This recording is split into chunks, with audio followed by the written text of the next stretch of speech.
উদ্দেশ্য একটাই, আমি বাংলাদেশের মানুষ, আমি বাংলাদেশের নাগরিক, আমি মুক্তিযোদ্ধা পরিবারের সন্তান। বাংলাদেশের ভাষা আন্দোলন থেকে মুক্তিযুদ্ধ, আমার বাবার অবদান আমি জানি, দেশের মানুষ জানে। আমি কোনো রাজনৈতিক দল হিসেবে আসি নাই, আমি কোনো গোষ্ঠী হিসেবে আসি নাই, আমি একা এসছি। আমার ভাই বোনরা দেখছে আমি একা আসছি, আমার সাথে কেউ আসে নাই, আমি কাউকে ডাকি নাই, আমি কোনো দলকে ডাকি নাই। আমি রুমিন ফারহানা, আমি বাংলাদেশের মানুষ, আমি আমার এই সন্তানদের সাথে এক হওয়ার জন্য। আবু সাইদ আমার সন্তান, মুগ্ধ আমার সন্তান, ওরা আমার সন্তান, ওরা আমাদের সন্তান।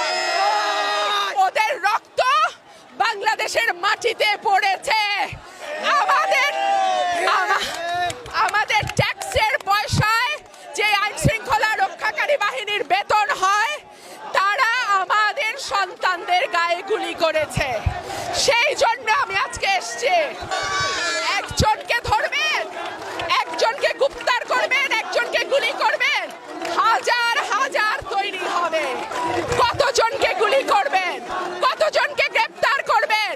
পারবেন না। এই সরকারের আর সময় নাই।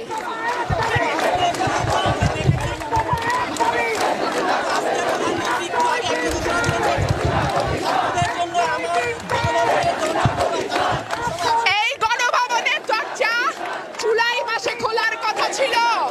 এতগুলো রক্ত ঝরার পরে, ৩০০-র উপরে মানুষ মারা যাওয়ার পরে, হাজার হাজার ছেলে আহত হওয়ার পরে এইসব নাটক আমরা বুঝি না।